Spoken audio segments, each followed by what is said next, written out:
Objective 7, to gain knowledge on specifying learning outcomes, planning effective instruction, and measuring students' progress.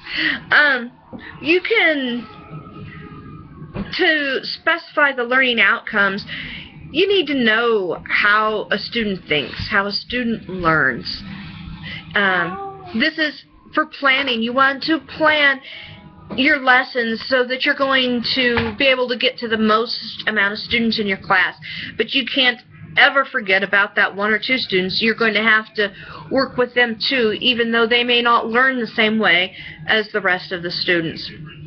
Because it is our job as teachers to reach all of the students, not just the average, but all of them. For effective let me go on to like measuring your students' progress in the assessments.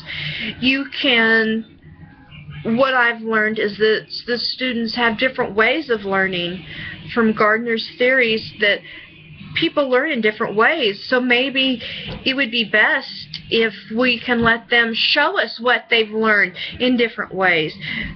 You can have them do plays or they could do artwork, or they can do a video or music to show you what they've learned, because not all students are going to be able to relate as much to an essay.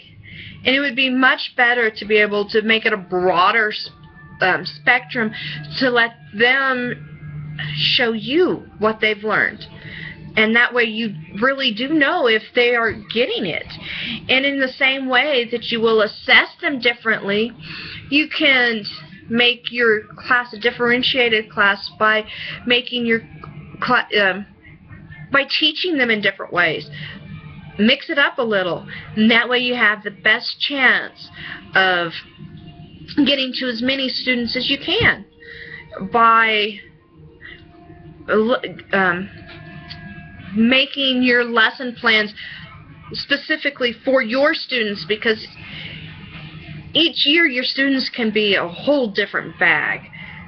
One year they may learn one way better, the next year they may learn another way better. But as a teacher, you need to be able to figure out what is the best way for your students this year to teach them. And this is something, by understanding educational psychology and how students develop, it is easier to make a lesson plan that is specifically for your students.